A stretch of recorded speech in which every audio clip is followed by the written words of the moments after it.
আসসালামু আলাইকুম। যারা সঠিক গাইডলাইন না মেনে কোনো ডাক্তারের পরামর্শ ছাড়াই নিজে নিজে ভিটামিন ডি খায়, তাদের যে সমস্যাগুলো হতে পারে।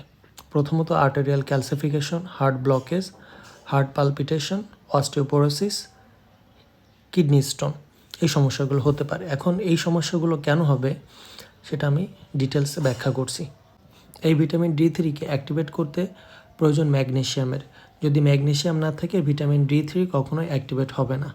ভিটামিন ডি3 যখন অ্যাক্টিভেট হয় তখন সে ইন্টেস্টাইন থেকে এই ক্যালসিয়ামকে অ্যাবজর্ব করতে হেল্প করে।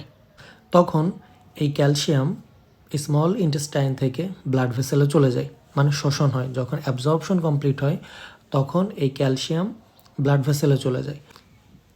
এখন ব্লাড ভেসেল থেকে এই ক্যালসিয়ামকে বোনসে যেতে হেল্প করে ভিটামিন K2। যদি কারো ভিটামিন K2 ডেফিসিয়েন্সি থাকে তাহলে এই ক্যালসিয়াম বোনসে যেতে পারে না। তখন কি হয়, একদিকে বোনসের অস্টিওপোরোসিস হয়, বোনস পর্যাপ্ত পরিমাণে ক্যালসিয়াম পায় না।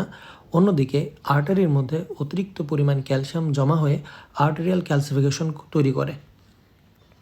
এই আর্টেরিয়াল ক্যালসিফিকেশন যদি হার্টের মধ্যে হয় তখন হার্টের পালপিটেশন হয়, হার্ট ব্লকেজ হয়ে যায়। কিডনি কী করে, এই অতিরিক্ত পরিমাণ ক্যালসিয়ামকে বের করে দেওয়ার চেষ্টা করে বডি থেকে। যখন এই অতিরিক্ত ক্যালসিয়ামগুলো কিডনিতেও জমা হয়ে যায় তখন রেনাল স্টোন তৈরি হয়। এজন্য ভিটামিন ডি কখনোই নিজের ইচ্ছা মতো খাওয়া যাবে না। এটা খাওয়ার জন্য অবশ্যই সুন্দর একটা কম্বিনেশন আছে, সেটা হচ্ছে ভিটামিন ডি3 এর সাথে আপনাকে অবশ্যই ম্যাগনেশিয়াম খেতে হবে। যদি কারো ম্যাগনেশিয়াম বডিতে পর্যাপ্ত পরিমাণে থাকে তাহলে ভিটামিন ডি3 অ্যাক্টিভেট হয়ে যায়।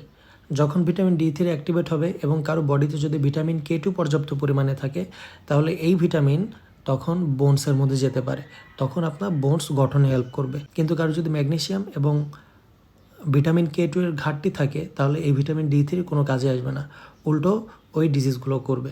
সুতরাং আপনারা কখনোই নিজের ইচ্ছামতো ভিটামিন ডি3 খাবেন না। আপনার ভিটামিন ডি3 সেবন করার আগে অবশ্যই আপনার চিকিৎসকের পরামর্শ নেবেন। আসসালামু আলাইকুম।